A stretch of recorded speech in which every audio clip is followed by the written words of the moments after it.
Pay the $500 fine, or I'm calling the cops. That's what Sharon Allen, the self-crowned queen of HOA, screamed at my wife over the height of our grass. Ridiculous, right? But then she actually did it. She called 911 when Officer Jackson showed up. His eyes landed on Amanda, and his whole face shifted. "Ma'am," he said slowly, "you look very familiar." Amanda gave her usual patient smile. "I don't think we've met," but something in her voice made him hesitate. Like he'd just stepped into a memory he didn't want to remember. And then Sharon's face drained of color. She pointed a shaking finger at my wife and screamed, "It's you. You ruined my life." I just stood there, stunned.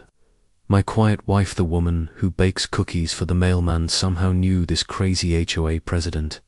And that was the moment I realized our perfect suburban life was about to detonate. Picture this. I'm Noah Rogers, 45, running an auto repair shop in Westfield Gardens, Texas.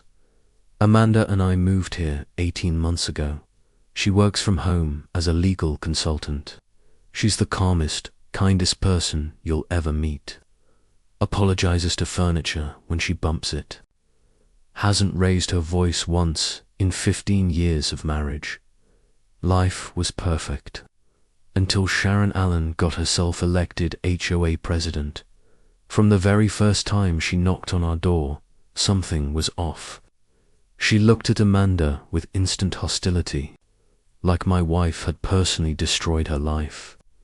Amanda even asked, "Have we met before?" Sharon's answer was cold, clipped.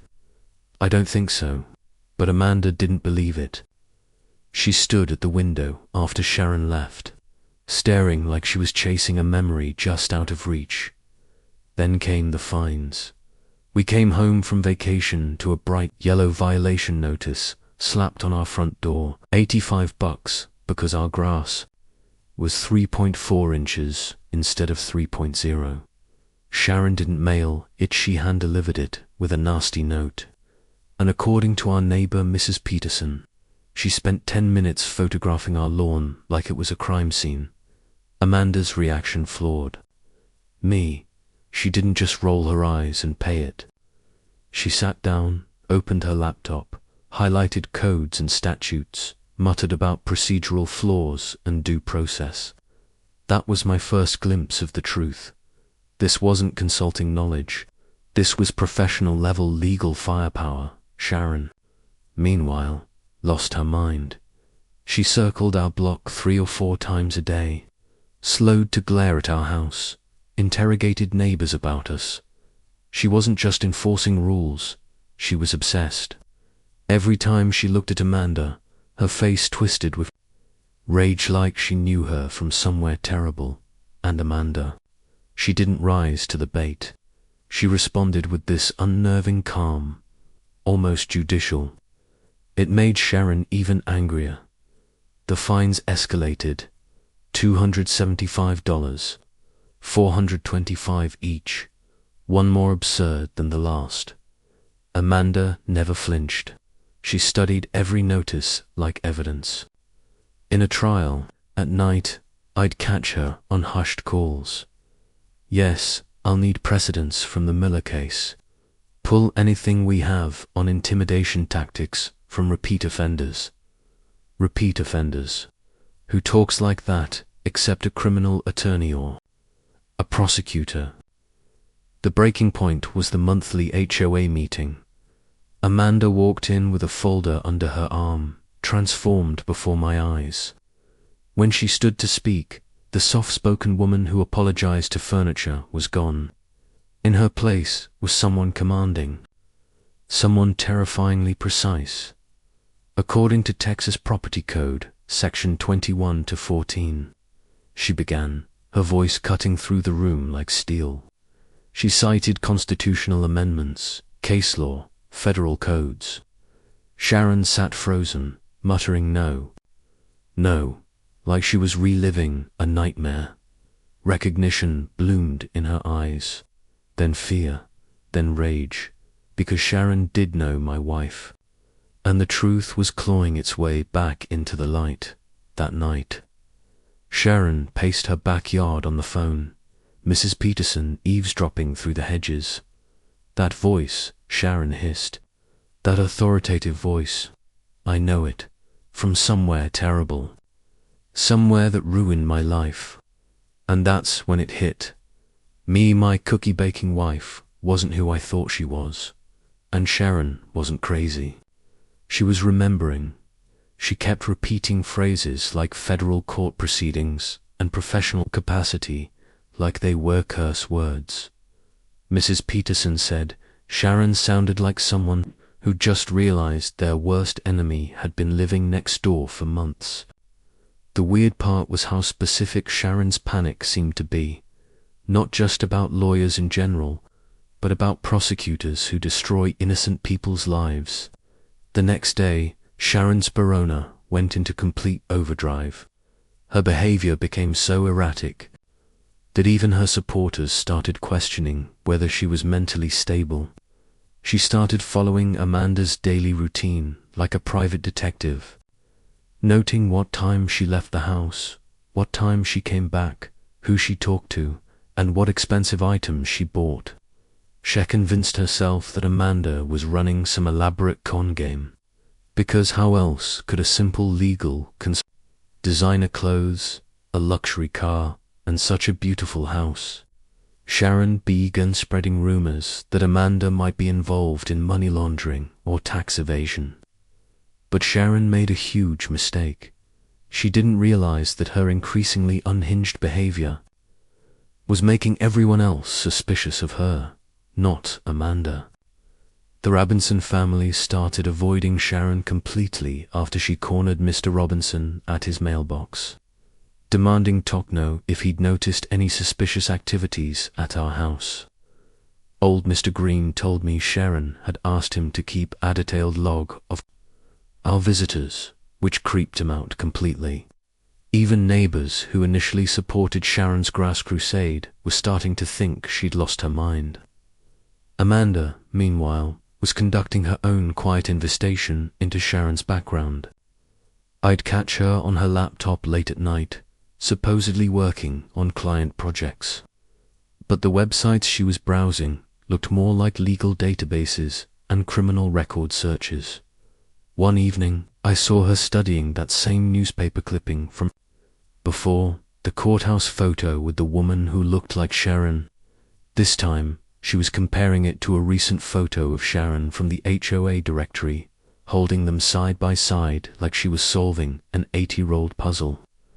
Noah, Amanda said one night as we were getting ready for, do you think people can change their appearance enough that you wouldn't recognize them after several years, especially in a completely different context? It was such a random question that I stopped brushing my teeth. I mean, sure, people change. But why are you asking? She was quiet for a long moment, then said something that gave me chills. I keep having this feeling that I've dealt with someone exactly like Sharon before, someone with the same anger patterns, but I can't remember the specific context. The final straw came when Amanda received a violation notice, number 5, $500, for legal action preparation fee, which wasn't even real.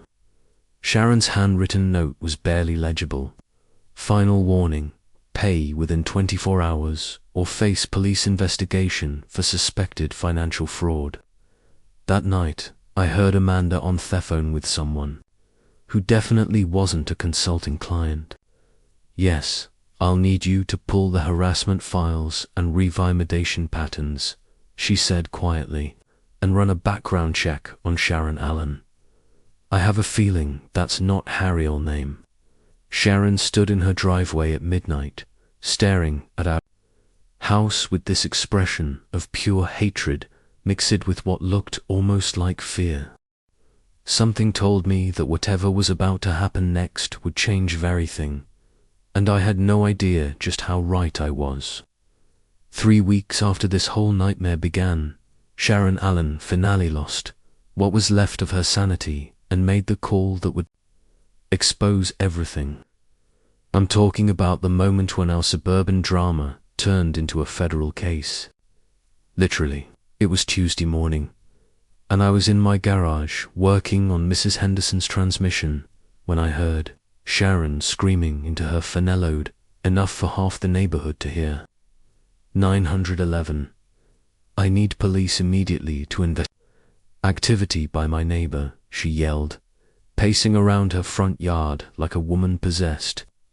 I dropped my wrench and crept closer to the garage door, because this was either going to be hilarious or terrifying. The 911 dispatcher must have asked for details, because Sharon launched into this insane rant about how Amanda's luxury lifestyle didn't match her claimed income level, how she was probably running money laundering operations out of our house, and how her supposed legal consulting business was obviously a front for criminal activity. I'm standing there listening to this woman literally fabricate a crime because she couldn't handle losing an HOA dispute. But here's the thing that really got me. Sharon sounded genuinely convinced that she was about to expose some major conspiracy involving financial fraud and tax evasion. She lives too well for someone who just does consulting work, Sharon told the dispatcher, her voice getting more hysterical by the minute. She has expensive clothes, a luxury car, and she knows way too much about the law for an ordinary person. I'm telling you, there's something illegal going on in that house. What Sharon didn't realize, what none of us realized at the time, was that she was about to get the shock of her life when the police actually showed up to investigate her claims. Officer Jackson arrived within 15 minutes, and I could tell he was taking this complaint seriously. He'd seen enough financial fraud cases to know that sometimes legitimate concerns get reported by concerned neighbors, even if those neighbors seem a little unhinged. Sharon met him in his patrol car, armed with printed photos of our house, our cars, and even receipts she'd somehow obtained showing Amanda's expensive purchase from local stores. "Look at this evidence," Sharon said, spreading everything across the hood of the police car, like she was presenting a case to a jury. Meanwhile, Amanda was inside our house finishing up a video conference call. She'd been in back-to-back meetings all morning, wearing one of her sharp business suits and speaking in that authoritative tone that had been driving Sharon crazy for weeks. When Officer Jackson knocked on our door, Amanda answered it, looking every inch the successful professional that Sharon found so threatening. But what happened next was something nobody in our neighborhood could have predicted. Andy, I'm getting goosebumps just thinking about it. Officer Jackson looked at Amanda's face for exactly 3 seconds, bore his professional demeanor completely cracked. His eyes went wide, his mouth dropped open, and he actually took a step backward like he'd seen a ghost. "Ma'am," he said slowly, his voice filled with something between respect and disbelief. "You look extremely familiar. Have we met before?" The whole community had gathered to watch this drama unfold. Phones were out, people were recording, and everyone was waiting to see which of these twoppermen would be proven right. Amanda smiled politely and extended her hand in that graceful way she has. "I don't believe we've met personally, Officer Jackson. I'm Judge Rogers, Federal District Court." The silence that followed those words was so complete. You could have heard a pin drop on the concrete. Officer Jackson's face went through about 12 different expressions, since in 2 seconds, recognition, respect, embarrassment, and sudden realization that he was standing in the middle of something way more complicated than a simple neighbor dispute. "Federal Judge," Officer Jackson repeated, his voice carrying across the entire crowd. "It's you. Your Honor, I had no idea you lived in this neighborhood." He immediately straightened up into full professional mode, clearly recognizing Amanda from courthouse security briefings or official functions. The neighbors were starting to murmur among themselves. Did he just call her Your Honor and federal judge? Our neighbor, Issa, federal judge. But the real fireworks started when Sharon heard those two words that would change everything. Federal judge. I watched Sharon's brain process this information in real time, and it was like watching a computer crash in slow motion. First came confusion. Federal judge, she whispered like the words didn't make sense. Then came the beginning of recognition.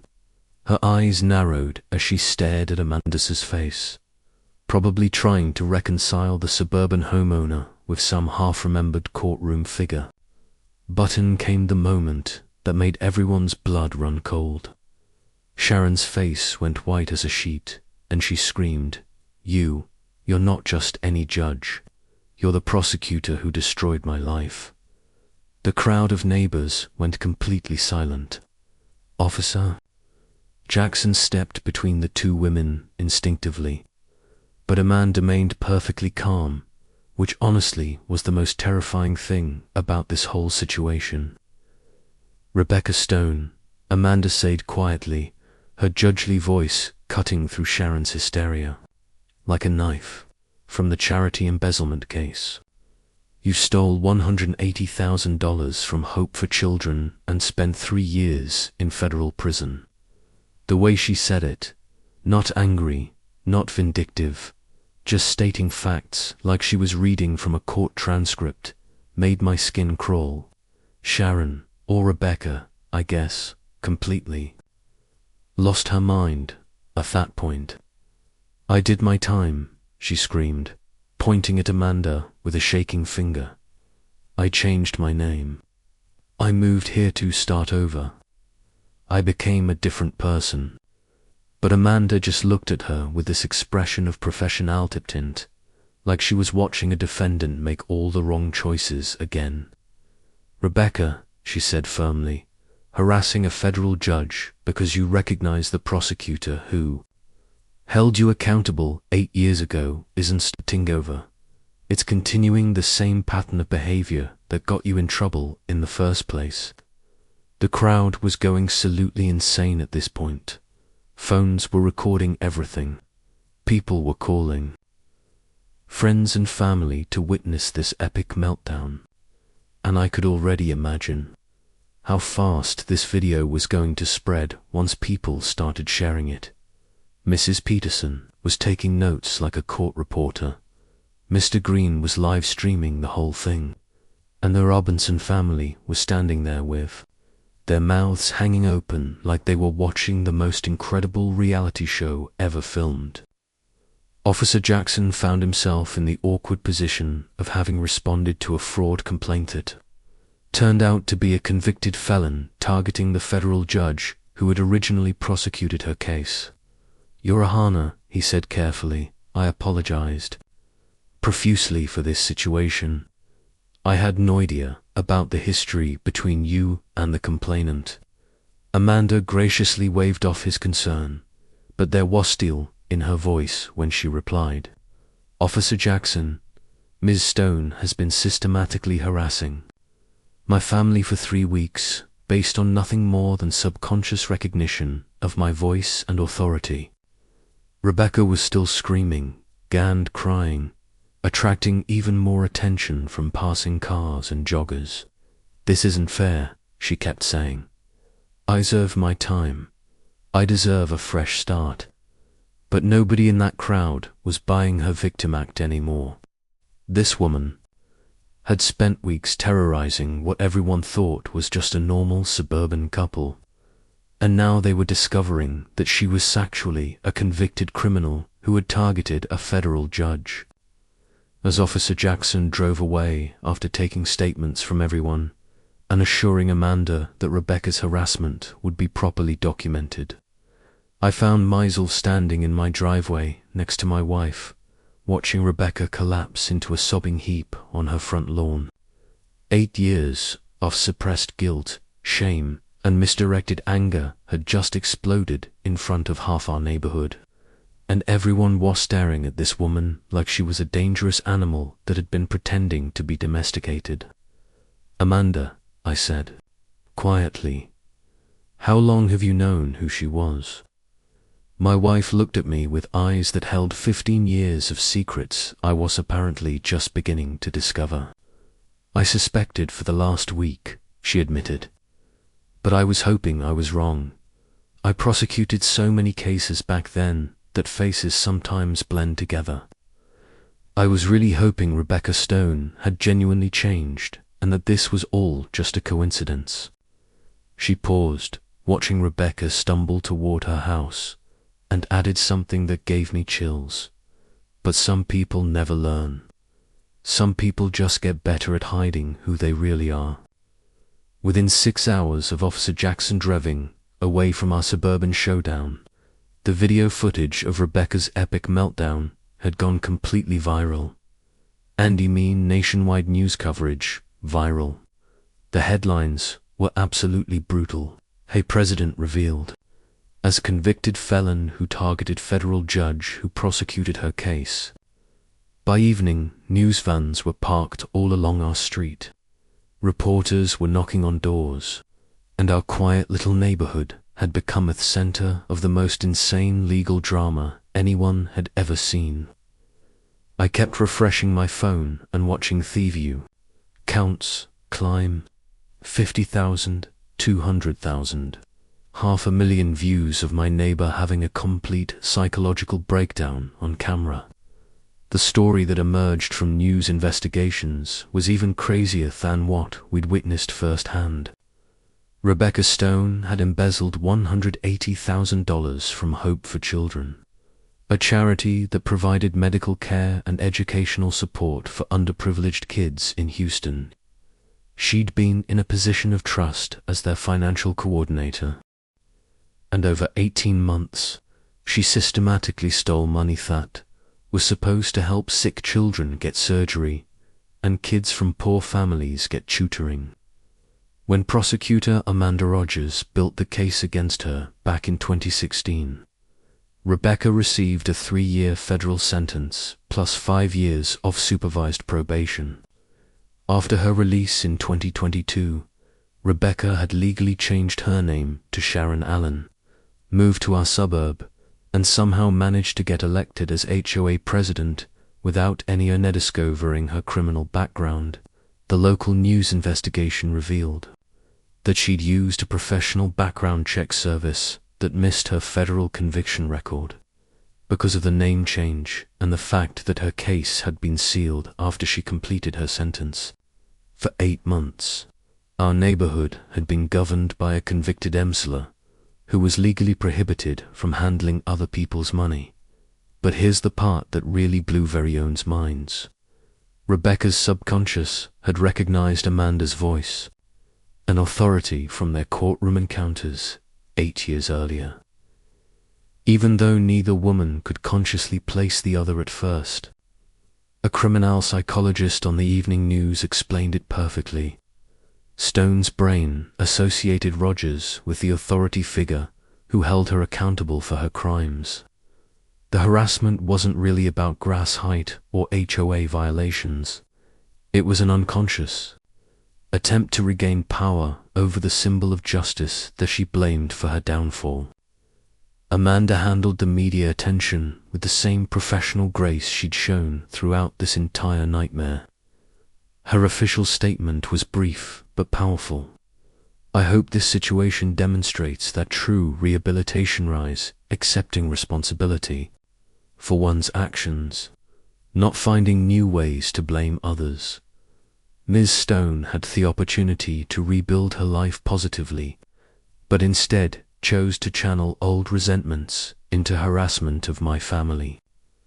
When reporters asked if she'd recognized Rebecca immediately, Amanda was honest.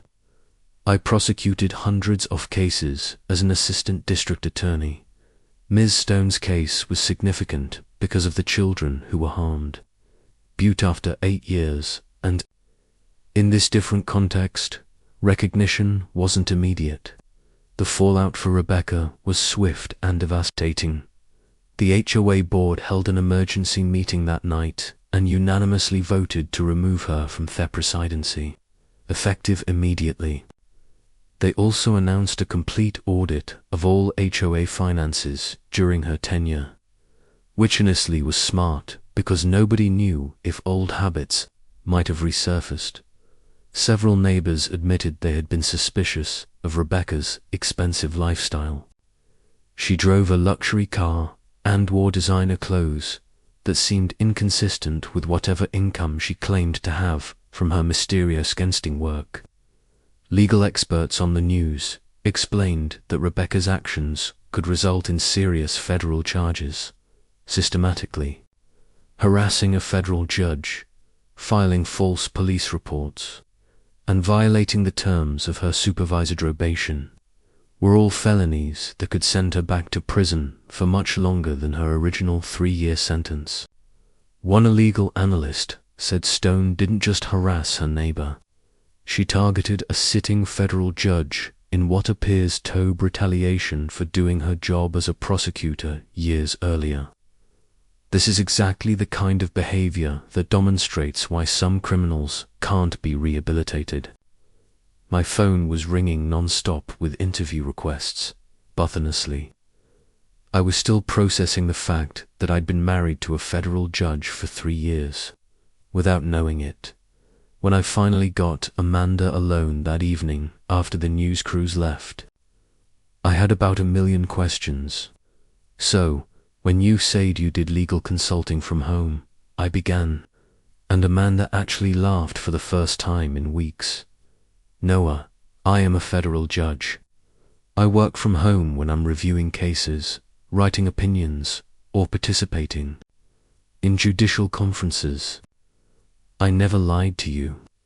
I just didn't advertise it because federal judges prefer to keep low profiles." "But why didn't you tell me?" I asked, and Amanda's expression became serious again. "Because of situations exactly like this one, federal judges receive threats, deal with dangerous people, and sometimes become targets for anyone with a grudge against the legal system. I wanted our home life to be normal and separate from my professional responsibilities." She gestured toward our front window, where we could see Rebecca's house with all its lights off and newspapers piling up on the porch. Rebecca proved exactly why federal judges don't advertise where they live. The next morning brought even more shocking developments. Rebecca's adult children released a statement through their lawyer saying they were horrified and embarrassed by their mother's behavior and that they'd had minimal contact with her since her release from prison. Her ex-husband told reporters that Rebecca had always blamed everyone else for her problems, and that he wasn't surprised she'd found a way. Her legal troubles, someone else's fault. Most damaging of all, 3 former neighbors from her previous address came forward to say Rebecca had exhibited similar harassing behavior there before moving to our neighborhood. The community response was split between outrage and embarrassment. Property values actually started climbing because the national media was describing us as the neighborhood with the federal judge who handled the situation with but some residents were furious that they'd unknowingly elected a convicted felon to govern their HOA. Mrs. Peterson started a petition demanding background checks for all future HOA board candidates, while Mr. Green suggested establishing a community fund to donate to Hope for Children as an apology for having been represented by someone who stole from sick kids. Amanda was invited to speak at a judicial conference about maintaining personal security while living in suburban communities, and several legal organizations reached out asking her to write articles about dealing with harassment by former defendants. Her colleagues were incredibly supportive. Apparently, federal judges face these kinds of situations more often than the public realizes, though usually not with such dramatic neighborhood involvement. one retired judge told her, in 40 years on the bench. I've never seen Sumian handle a personal attack with such professional dignity. But the most interesting development was Rebecca herself. After 3 days of hiding in her house while protesters occasionally gathered on our street, she finally emerged to speak with a reporter from the local news station. The interview was painful to watch. Rebecca looked exhausted, defeated, and older than her 55 years. She kept insisting that she'd paid her debt to society and deserved a fresh start. But when the reporter asked about the children she'd hurt their medical funds, Rebecca couldn't give a straight answer. I made mistakes 8 years ago, Rebecca said, her voice barely audible. But Judge Rogers destroyed my life. And when I realized she was living next door, all those feelings came back. The reporter pressed her. But she was just doing her job as a prosecutor. Why target her family? Rebecca's response was what finally made me understand how broken this woman really was. Because she looked at Malachi was nothing, like I was just another criminal to process. Through the system, she never saw me as a person, HOAs, desperate and made bad choices. That night, Amanda and I watched the interview together, and I could see genuine sadness in my wife's eyes.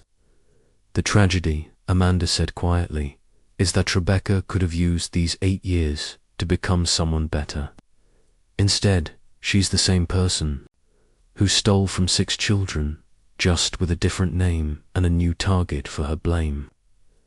As we got ready for bed, I looked out our window. Wand saw Rebecca sitting on her porch in the dark, staring at our house with an expression I couldn't quite read. Something told me this story wasn't over yet, and I was definitely right about that. The breaking point came at 2 a.m., 3 days after Rebecca's disastrous television interview, when my phone rang with the most terrifying call I'd ever received. Amanda answered on the second ring, and I could hear the fear in her voice as she said, "Hello, who is this?" There was heavy breathing on the other end. Then Rebecca's voice, slurred and desperate.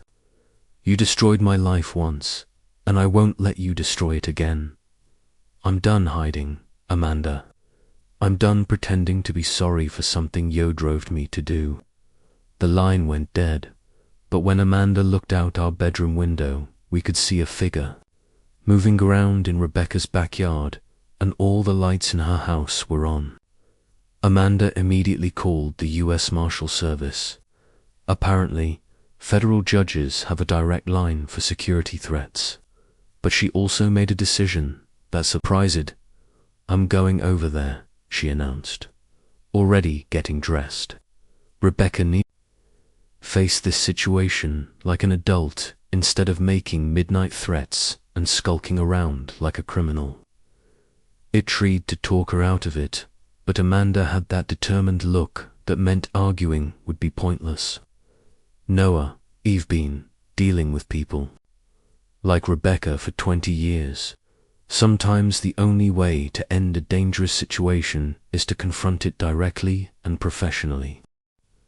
At 8 a.m., Amanda walked across our yard and knocked on Rebecca's front door like she was making a routine house call. I watched from our kitchen window, my heart pounding as Rebecca opened the door, still wearing yesterday's clothes and looking like she hadn't slept in days. From what I could see, Amanda spoke calmly and quietly, while Rebecca alternated between aggressive gesturing and what looked like sobbing.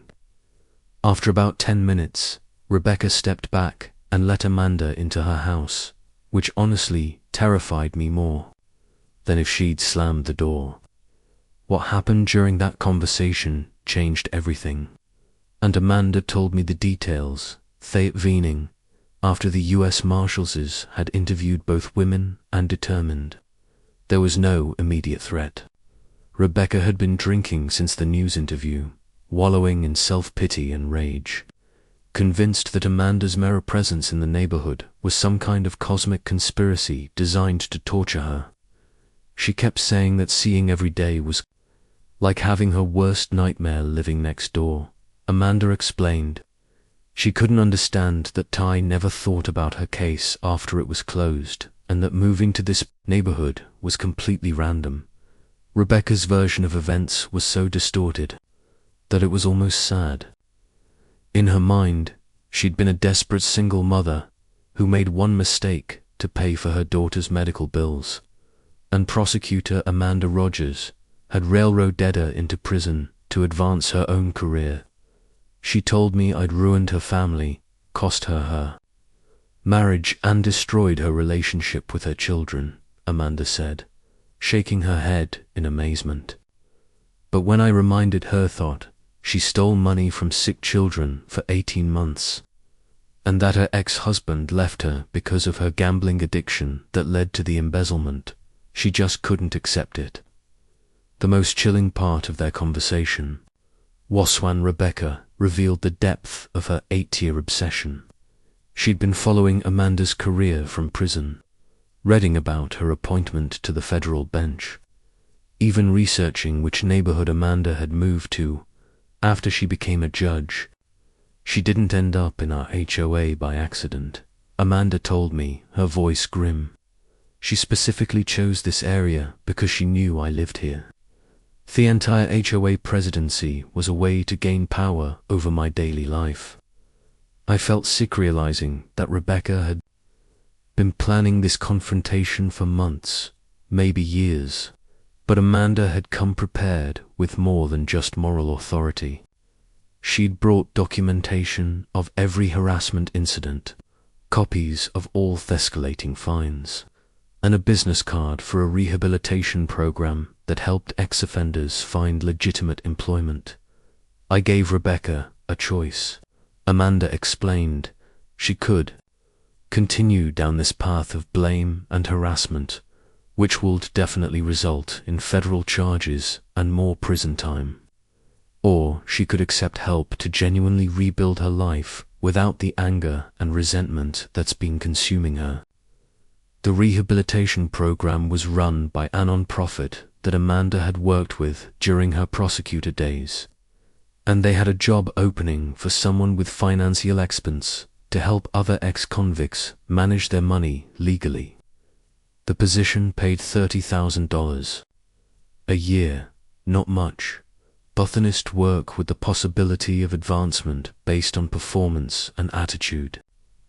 The catch was that Rebecca would have to complete a full restitution program, paying back the Hope for Children charity over 5 years, and perform 1,000 hours of community service with the same children's programs she'd stolen from. What did she say?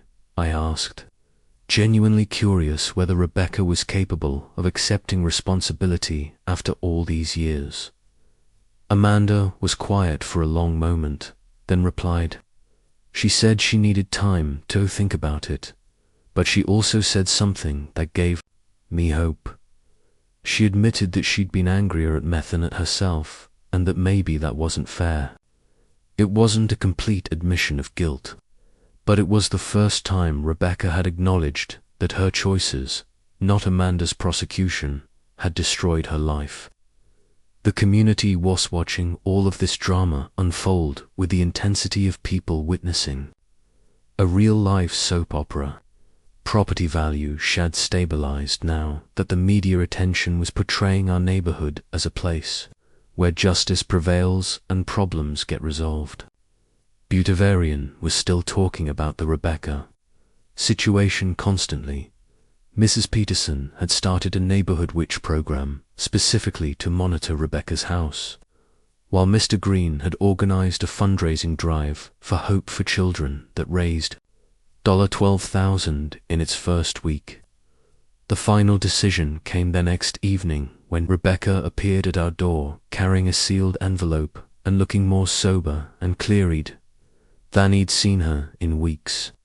Amanda invited her in, and for 20 minutes they sat at her kitchen table, having what looked like the first honest conversation they'd ever had. Rebecca was crying. Not hysterical breakdown crying from her public meltdown, but the quiet tears of someone finally facing the truth about their choices. When Rebecca left, Amanda opened the envelope and showed me what was inside.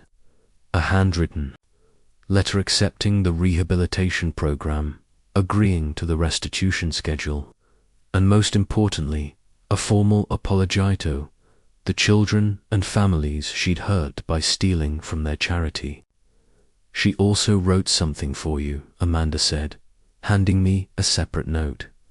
Rebecca's message was simple. I'm sorry your family got caught up in my anger at Miss Wolf. Your wife is a good person who is just doing her job. I hope someday I can be half as professional as she's been during this whole mess. That night, as we watched Rebecca packing boxes through her living room window, I finally asked Amanda the question that had been bothering me since this whole thing started. Do you think she can really change? Amanda considered for a moment, then gave me the most judg. Rebecca Stone has been given more second chances than most people get in a lifetime. Whether she uses this one to become better or just finds new ways to blame other people for her problems will determine who she really is. As Rebecca's moving truck pulled away the next morning, I realized that our suburban nightmare had turned into something much more complex. A story about justice, redemption, and whether people can truly change when they finally stop running from the consequences of their choices. 6 months after Rebecca Stone disappeared from our neighborhood in the middle of the night, Amanda received an unexpected phone call that would put the final period on our suburban drama story. It was Rebecca calling from Dallas, where she'd been working at the rehabilitation center Amanda had recommended, and she had news that honestly shocked both of us. Judge Rogers, Rebecca said, her voice clear and more confident than I'd ever heard it. I wanted you to know that I've been promoted to program coordinator. They were letting me help design financial literacy classes for other women who've made the same mistakes I did. The transformation was remarkable. According to the rehabilitation center director, who called Amanda separately to provide an update, Rebecca had thrown herself into the program with genuine dedication, completing her required counseling sessions, attending every financial responsibility workshop, and volunteering for extra community service hours beyond her court-mandated requirement. More importantly, she'd been making her monthly restitution payments to Hope for Children religiously, $200 every month, which was a significant chunk of her modest salary, but something she insisted on maintaining. The most significant change, the director told Amanda, is that Ms. Stone has stopped blaming external circumstances for her choices. She's taken complete ownership of the harm she caused, and she's channeled that guilt into helping other people avoid her mistakes. Rebecca had beckoned something of a success story within their program, mentoring newly released women and helping them navigate their challenges of rebuilding their lives without falling back into criminal behavior.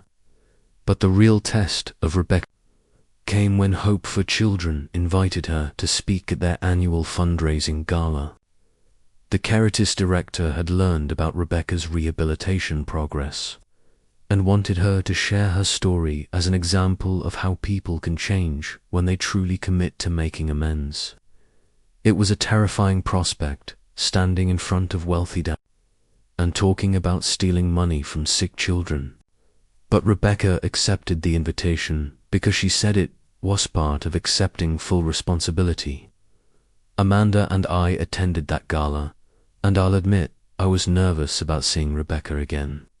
The last time we'd encountered her, she'd been a broken, angry woman, lashing out at everyone but herself. The person who took the stage that evening was completely different. Professional, composed, and genuinely merciful in a way that felt authentic rather than performative.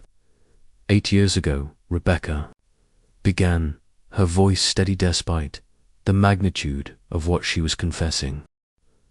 I stole $180,000 from this organization because I was drowning in gambling debts and too proud to ask for help.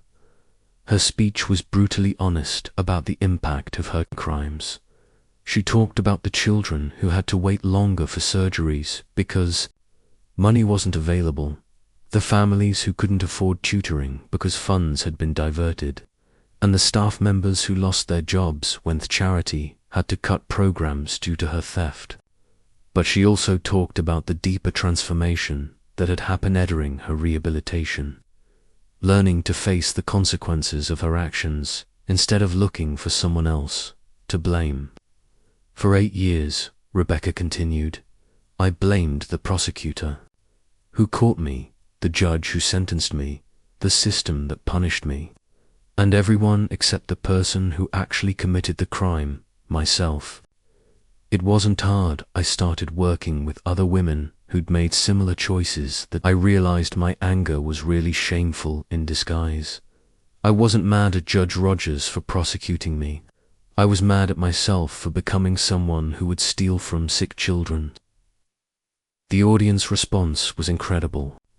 A standing ovation from people who had every right to hate her, but were instead inspired by her genuine transformation. Several major donors approached Rebecca afterward to ask about supporting the rehabilitation program that had helped her change. And one elderly woman, whose grandson had been helped by Hope for Children, told Rebecca that forgiveness was possible when people proved they'd truly learned from their mistakes. After the gala, Amanda, Rebecca, and I had coffee together. The first time the three of us had sat down like normal people instead of the prosecutor, defendant, and confused bystander. Rebecca looked directly at me and said, Noah, I owe you an apology, too. You didn't sign up to live next door to someone working through 8 years of misdirected rage. Your law never deserved that level of scrutiny. We all laughed, which felt surreal considering everything we'd been through. The conversation turned serious when Amanda asked Rebecca about her long-term plans. I want to finish paying back every penny I stole, complete my 1,000 hours of community service, and eventually start my own non-profit helping women transition from prison back into society, Rebecca replied. But I also want to do something that might sound strange. I want to thank you for prosecuting me 8 years ago. If you hadn't held me accountable then, I might have continued stealing until I hurt even more children. Amanda's response showed exactly why she'd become such a respected judge. Rebecca, justice isn't about punishment or revenge. It's about creating accountability that leads to positive change. You've proven that the system works when people choose to work with it instead of against it. It was a profound moment. Prosecutor and defendant now both grown and changed by their experiences, finding common ground in their shared commitment to protecting vulnerable people. The most surprising development came when our old neighborhood invited Rebecca to speak at the annual HOA meeting about her experience and transformation. She'd become something of a cautionary tale and success story rolled into one. A reminder that background checks matter, but also that people can genuinely change when they commit to doing the hard work. Her presentation was titled From Embezzlement to Empowerment, Taking Responsibility for Change, and it drew attendees from 6 surrounding neighborhoods. I spent 3 years in federal prison learning the wrong lessons, Rebecca told the packed community center. I learned how to blame others, how to feel sorry for myself, and how to stay angry at the world. It wasn't until I met Judge Rogers again, this time as her neighbor instead of her defendant, that I realized I'd been wasting 8 years refusing to grow up and accept responsibility for my choices. The queue in session was remarkable. People ask tough questions about how communities can protect themselves from people with hidden criminal backgrounds, how to balance second chances with safety concerns, and how to recognize when someone is genuinely reformed versus just getting better at hiding their problems. Rebecca answered every question honestly, acknowledging that trust has to be earned through consistent actions over time, not just good intentions. As we drove home that night, Amanda reflected on how our suburban nightmare had turned into something unexpectedly positive. "You know what strikes me most about this whole experience?" she said. "Rebecca had every opportunity to continue blaming me, the system, and everyone else for her problems. Instead, she chose the harder path of looking in the mirror and changing. What she saw there, that's the difference between punishment and rehabilitation. Punishment just warehouses people, but rehabilitation requires them to become better." The final chapter of our story came when Rebecca completed her full restitution to Hope for Children and was offered a permanent position as director of their ex-offender rehabilitation program. She'd gone from stealing from sick children to helping create programs that would prevent other people from making her mistakes. It was poetic justice in the truest sense, not revenge, but transformation that serves a greater good. 3 years after the great meltdown that changed our lives forever, I'm sitting in my garage, working on a transmission, when a familiar figure walks up my driveway. It's Rebecca Stone, though she's legally changed her name back from Sharon Allen, and she looks nothing like the desperate, angry woman who used to measure our grass with a ruler. She's carrying a small wrapped package and wearing the confident smile of someone who's finally made peace with their past and built something mindful from their mistakes. "Noah," she says, extending her hand in the same professional gesture Amanda had used the day Officer Jackson recognized her as a federal judge. "I hope you don't mind misstepping by unannounced. I have something I wanted to give you and Amanda." I wipe the grease off my hands and invite her inside, honestly curious about what could bring Rebecca back to the neighborhood, where she'd had her public breakdown and discovered that running from consequences doesn't make them disappear. Amanda appears from her home office. She's been working on a book about restorative justice and rehabilitation that several publishers are fighting to acquire. And the greeting between these two women is remarkable to witness. 3 years ago, they were prosecutors and defendants locked in an 8-year cycle of unresolved anger and guilt. Today, they embrace like old friends who've weathered a storm together and emerged stronger on the other side.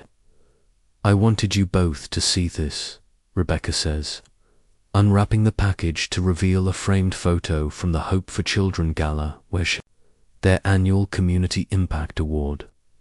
It's a picture of Rebecca standing with a group of former offenders who'd gone through her rehabilitation program, all of them now employed and contributing positively to society.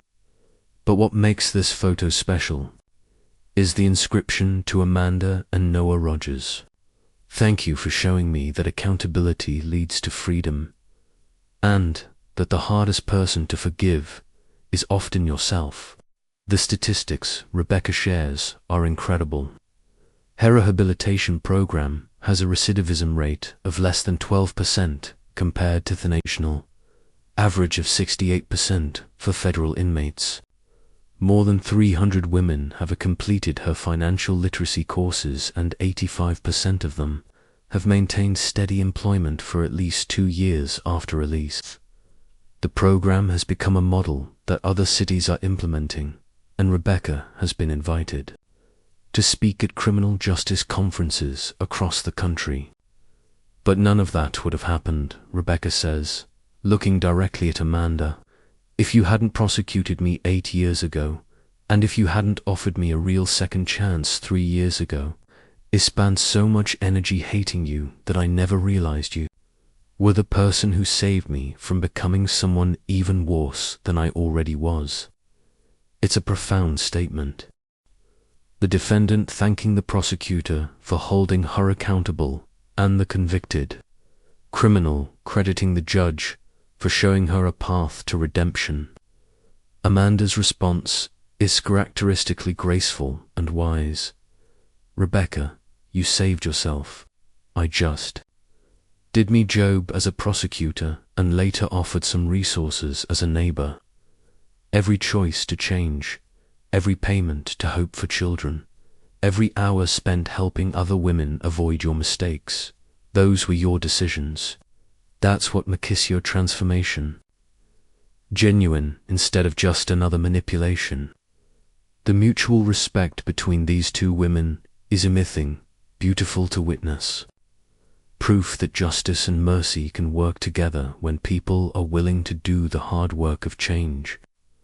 The conversation turns to our neighborhood, which has become something of a tourist destination for people interested in criminal justice reform. Property values have increased by 23% since the federal judge, HOA Beckham.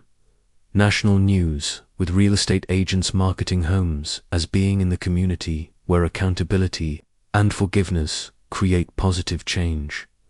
Mrs. Peterson has written a book about the experience called When Your Neighbor is a Federer, Judge and Your HOA President is a Felon, which has sold surprisingly well. Mr. Green's fundraising efforts for Hope for Children have raised over $100,000, making our small suburban community one of the charity's largest databases. The annual Hope and Second Chances block party has become a tradition, featuring speakers who have overcome criminal backgrounds to build productive lives. What started as a neighborhood drama has evolved into a movement that demonstrates how communities can support both accountability and redemption.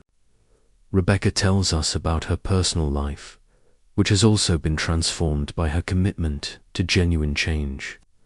Her relationship with her adult children has been slowly rebuilding. Her daughter visited her in Dallas last month for the first time in 5 years, and her son has started returning her phone calls. They're not ready to trust me completely, Rebecca admits, but they can see that I'm finally taking responsibility instead of making excuses. That's progress. Most significantly, Rebecca has completed her supervised probation early due to her exemplary behavior and community contributions. The federal probation officer recommended early termination base. Rebecca had exceeded every requirement and demonstrated genuine rehabilitation through her work. For the first time in 8 years, Rebecca says, I'm truly free, not just from prison or probation, but from the anger and blame that kept me trapped in the same destructive patterns. The conversation grows emotional when Rebecca talks about the children she hurt through her embezzlement. I can never undo that harm, she says, tears in her eyes, but her voice steady. But I can spend the rest of my life making sure other children don't get hurt the same way. Every woman I help stay out of prison, every family that doesn't get destroyed by financial crime. That's my real restitution to those kids I hurt. It's clear that Rebecca has found her life's purpose in preventing others from making her mistakes. As Rebecca prepares to leave, she turns to both of us with a final thought that perfectly captures the journey we've all been on together. You know what I've learned? The opposite of justice isn't mercy. It's the refusal to accept accountability. Real mercy only works when people are willing to face the truth about their actions and commit to changing. Amanda, you gave me justice 8 years ago when you prosecuted me. And you gave me mercy 3 years ago when you offered me a path forward. I needed both to become the person I am today. Amanda walks Rebecca to her car, and I watch through the kitchen window as these two remarkable women say goodbye. They've been through prosecutor and defendant, neighbor and harasser, judge and reformed criminal, and finally reached a place of mutual respect and shared purpose. It strikes me that this is what the justice system is supposed to accomplish. Not just punishment, but transformation that makes communities safer and gives everyone involved a chance to become better than they were that evening. As Amanda and I reflect on Rebecca's visit, I'm amazed by how a story that began with someone measuring our grasp with a ruler ended with a convicted felon becoming an award-winning advocate for criminal justice reform. Do you think her change is permanent? I asked, genuinely curious about Amanda's professional opinion. My wife considers the question carefully before answering. Recovery is a daily choice, not a destination. But Rebecca has built a life that gives her purpose beyond herself, and she's surrounded by people who hold her accountable while supporting her growth. Those are the conditions where lasting change becomes spaceable. As I turn off the lights and head to bed, I look out our front window at the house where Rebecca used to live, now occupied by a lovely young family with kids who play in the yard where she once stood screaming about federal judges and embezzlement cases.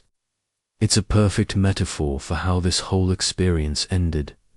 Old anger replaced by new hope, dysfunction transformed into growth, and a community that learns sometimes the most unexpected neighbors can teach us the most important lessons about justice, forgiveness, and the possibility of redemption when people finally choose to change.